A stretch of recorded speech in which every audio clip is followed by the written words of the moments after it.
अध्याय 11 निष्कर्ष। के बगीचे में कचरे का एक बड़ा ढेर था। इसे फेंकने के लिए लुसियन को 2 चक्कर लगे। शहर को साफ सुथरा रखने के लिए लोग रोज सुबह कचरा इकट्ठा करते थे, लेकिन फैंसी एसोसिएशन पूरे दिन अपने बगीचे में कूड़े के ढेर को बर्दाश्त नहीं कर सका। काम खत्म करने के बाद लुसियन हॉल में घुस गया और गोल हॉल के हाशिए के चारों ओर गेट की ओर चला गया। लानत है, भेड़िया, क्या आप मुझे 1 सेकंड के लिए अकेला छोड़ सकते हैं और मुझे अपने संगीत पर ध्यान केंद्रित करने दे सकते हैं? उसने एक गहरी और समृद्ध आवाज़ सुनी जो अंत में तेज हो गई। इसी दौरान लाल कोट पहने एक व्यक्ति सीढ़ियों से नीचे उतर आया। फिर वह सीधे लुसियन में भाग गया। टकराना, कालीन पर कुछ भारी गिर गया जिससे एक नीरस आवाज़ आ रही थी। विक्टर ने लगभग अपना पैर खो दिया। एक गहरी सांस लेते हुए विक्टर नीचे झुक गया और एक टूटे हुए दीपक को उठाया जो लुसियन के कूड़े के ढेर से नीचे गिर गया था। माफ़ करना, उसने कालीन से उठाया हुआ दीपक लुसियन को दे दिया। गहरे नीले रंग का लंबा कोट पहने एक और भूरे बालों वाला आदमी सीढ़ियों से नीचे चला गया। उसकी ठुड्डी पर एक ध्यान देने योग्य मेहराब था। विक्टर, आप यहाँ अकेले संगीतकार नहीं हैं। मैं जो चाहता हूँ वो कर सकता हूँ। अगर आपको इससे कोई परेशानी है तो घर वापस चले जाना। उसके चेहरे पर मुस्कान और भी बड़ी हो गई। मुझे पता है।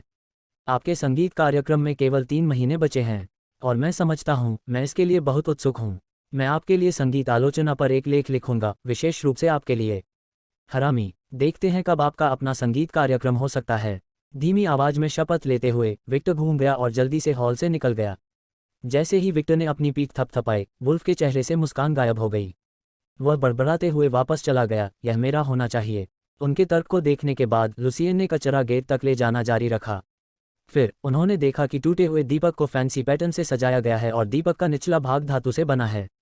कूड़ा करकट को गाड़ी में डालते हुए लुसियन ने लैंप उठाया। यह तांबे जैसा लगा लेकिन अधिक लचीला। यह शायद एक स्मिथ की दुकान पर कई फेल्स के लिए बिकेगा। लुसियन जैसे गरीब आदमी के लिए उसने जो कुछ भी देखा वह पैसे से संबंधित होगा। रुको, शायद मुझे इस ढेर में कागज़ या क्विल जैसी और उपयोगी वस्तुएं मिल सकती हैं। अब कचरे का यह ढेर लुसियन के लिए एक खजाना था। उसका हृदय आश्चर्य और उत्साह से भरा था। हालांकि अमीर लोग इसे देखने की जहमत भी नहीं उठाते थे, लेकिन लुसियन के लिए यह उनके जीवन को बदलने का पहला मौका था।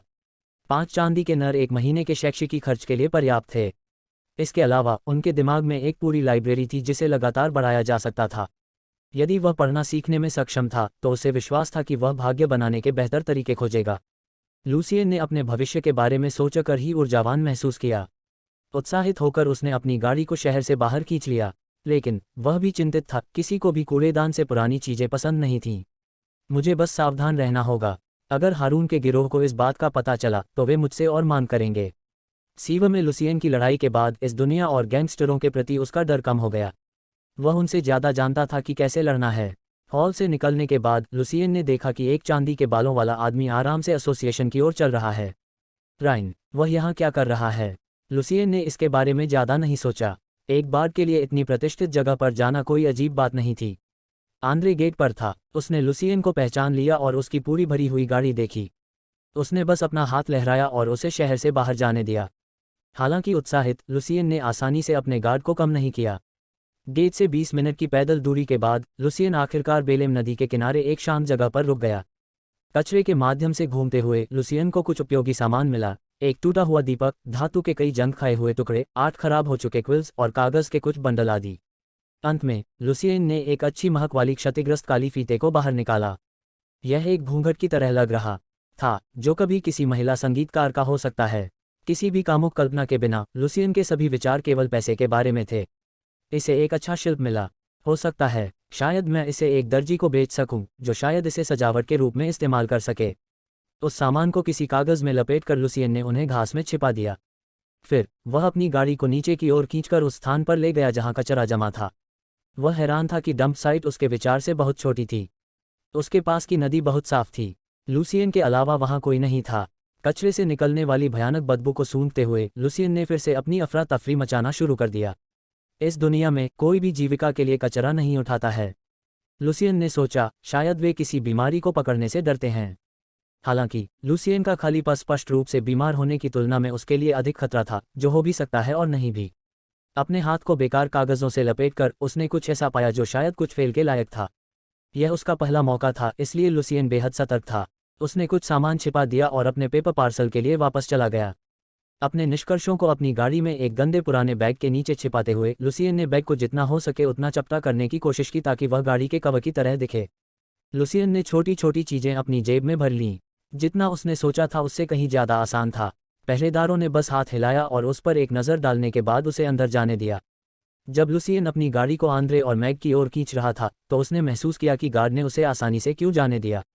अपनी नाक ढांकते हुए आंद्रे और मैग की बाहें एक साथ मुड़ गईं जब उन्होंने उसे देखा। यह देखकर लुसियन बहुत खुश हुआ। उसने अपनी महक वाली गाड़ी को उनके और भी करीब खींच लिया और पूछा, मैं लुसियन हूँ, मैं अपने वेतन के लिए आता हूँ। उद्धरण चिन्ह। मैग तुरंत पीछे हट गया और शपथ लेते हुए पैसे निकाल लिया। लानत है तुम पर, अपनी बदबूदार गाड़ी के साथ भाड़ में जाओ। उद्धरण चिन्ह। आंद्रे अपनी लगातार मुस्कान के साथ और भी आगे खड़े थे। आप पहली बार नदी में जा रहे हैं, है ना? यदि आप अंधेरे तक वहां रहते हैं तो आप भाग्यशाली हो सकते हैं। वहां भूतों को बस देखो, हा हा। भूतों के बारे में पूछे बिना लुसियन जल्दी से गाड़ी वापस करने के लिए अपने वेतन के साथ चला गया। वह और परेशानी नहीं चाहता था। लुसियन ने कचरे को साफ करने के लिए कुल 5 फॉल्स बनाए। हालांकि उनके निष्कर्ष उनसे अधिक महत्वपूर्ण थे, उनके साथ वे आसानी से 5 नर कमा सकते थे।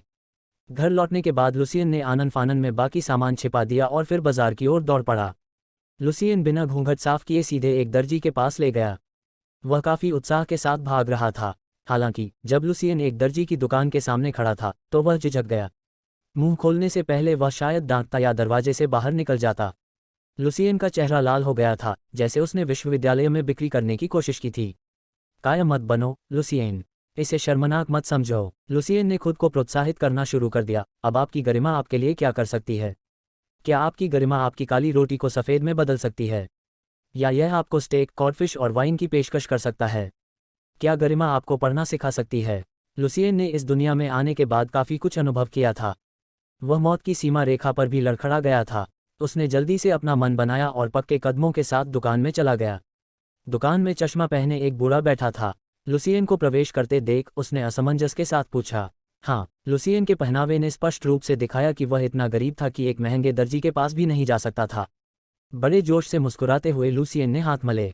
नमस्ते महोदय, मुझे एक अच्छा काला फीता मिला है और मैं सोच रहा था कि क्या आप इसमें रुचि रखते हैं। इससे पहले कि लुसियन अपनी बात खत्म कर पाता, बूढ़े ने उसे बुरी तरह से काट दिया। एक अच्छा काला फीता, तुमसे? खो जाओ, धिक्कार है चोर। वह काउंटर से बाहर चला गया और लुसियन को बाहर धकेल दिया। मैं ओल्ड फोरर एक अच्छा दर्जी हूँ। मैं केवल लुत्सी से कपड़े खरीदता हूँ।